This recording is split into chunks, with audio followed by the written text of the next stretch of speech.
तो हो क्या रहा है चारों तरफ, अगर आप ध्यान से देखोगे, कन्वीनियंस के नाम पे हम आलसी होते चले जा रहे हैं। We are becoming more and more lazy. इसको ध्यान से समझो, because this is need of the hour. Problem क्या है, आप लोग अचीव तो बहुत कुछ करना चाहते हो, लाइफ में करना बहुत कुछ चाहते हो, अगर बॉडी साथ नहीं देगी तो कुछ नहीं उखाड़ सकते। बॉडी में कई तरह की पेन्स हो गए, ये हो गए, वो हो गए, तो क्या करोगे? तो ये माइंड में बिल्कुल क्लियर होना चाहिए कि मैं एक्सरसाइज करके किसी पे एहसान नहीं कर रहा हूं, करना ही पड़ेगा अगर मेरे को लाइफ में कुछ भी ढंग का करना है तो, otherwise I will become more and more lazy physically. Similarly at the level of mind, वहां पर लेजीनेस का मतलब क्या है? एंटरटेनमेंट। चारों तरफ एंटरटेनमेंट है, that is the pinnacle of laziness, entertainment. आपको क्या करना है? जाकर के बैठ जाओ एक मूवी में, या फिर अपने कंप्यूटर पे, मोबाइल पे एक के बाद एक कुछ देखते चले जाओ। ये क्या है? एंटरटेनमेंट। एंटरटेनमेंट में क्या होता है? क्या दिमाग लगाना पड़ता है? कुछ नहीं, आराम से बैठे हो, देखे चले जा रहे हो। Lazy, mentally lazy. सोचने का जो काम है वो कोई और कर रहा है आपके लिए। वो सोच करके कुछ बोल रहा है, कुछ कर रहा है, कुछ क्रिएट कर रहा है किसी स्टोरी को। आपको नहीं क्रिएट करना पड़ रहा है, आपको दिमाग नहीं लगाना पड़ रहा, आप सिर्फ देख रहे हो। तो मेंटली आप लेजी होते चले जा रहे हो एंटरटेनमेंट के नाम पे। जो मेरे कुछ सेशंस होते हैं जहां पे दिमाग लगाना पड़ता है, गुस्सा आता है ना, ये क्या है, कुछ और देखते हैं, ये बढ़िया है, इससे क्या होने वाला है?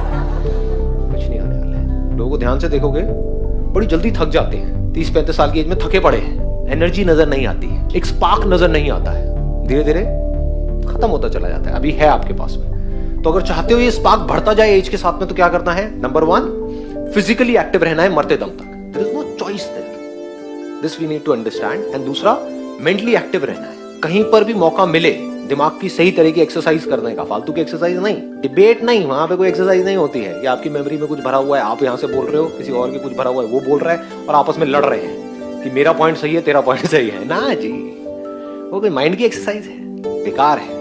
माइंड की एक्सरसाइज मतलब एक प्रॉब्लम है, उसका सोल्यूशन निकालना है। That solution has to be foolproof, तभी उसको सोल्यूशन कहेंगे। तो अगर इस तरह से आप अपने माइंड को तैयार कर दो, तो आप कोई भी काम कर रहे हो या लाइफ में कोई भी प्रॉब्लम आई, तो आपका माइंड ऐसा होगा, एक सेकंड में सोल्यूशन निकल के आएगा। लोग स्टक हुए पड़े होंगे छोटी छोटी प्रॉब्लम्स में, आपके सामने बड़ी से बड़ी भी प्रॉब्लम्स आएंगी, तो ऐसे आप सोल्यूशन निकाल जाओगे। माइंड को आपने ऐसे तैयार कर दिया ना शुरू से ही।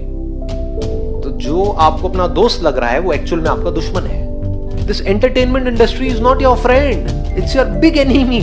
अगर थोड़ा सा भी जितना होना चाहिए उससे ज्यादा हो जाए, मैं नहीं कह रहा एंटरटेनमेंट बुरा है, हाँ थोड़ा बहुत ठीक है, दिन में आधा एक घंटा, बट द पॉइंट इज अगर इससे हम एडिक्ट हो जाएं तो ये बहुत ही खतरनाक चीज है। और ये भी समझ आना चाहिए, अगर ये दुश्मन है तो दोस्त क्या है, ये हमको पता होना चाहिए कि अगर हमारी लाइफ में कोई प्रॉब्लम है, उस प्रॉब्लम को डीपली समझना और उसका सॉल्यूशन निकालना, ये जो इंटेलिजेंस आपके अंदर है, सबके अंदर होती है ना ये इंटेलिजेंस, ये आपका दोस्त है। लेकिन हम एक्चुअल में क्या करते हैं?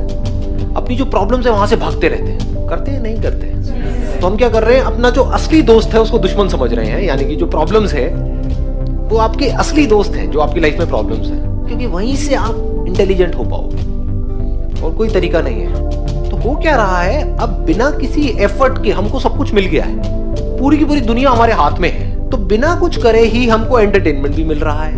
एंटरटेनमेंट मतलब मजा आ रहा है, तो हम एडिक्ट हो गए। अब हमें क्या करना होगा? जो हमारा बेसिक नेचर है, जो हमारी डिफॉल्ट सेटिंग है, उसके अगेंस्ट जाना पड़ेगा अगर बचना है तो। डिफॉल्ट सेटिंग ये नहीं है कि एफर्ट करते रहो, डिफॉल्ट सेटिंग ये नहीं है कि एक्सरसाइज करते रहो, तो डिफॉल्ट सेटिंग को ही चेंज करना पड़ेगा। वो तभी हो सकता है जब पहले आपको ये बिल्कुल क्लियरली डिफाइन कर लो अपनी लाइफ में कि हाँ, this is my real friend and this is my real enemy. Effort is my real friend, और एफर्ट के साथ में अगर स्मार्ट वर्क को भी जोड़ दिया जाए, वर्क के साथ में स्मार्ट वर्क को भी जोड़ दिया जाए, smartness is related to mind, समझ गए कि आप कितने स्मार्ट हो।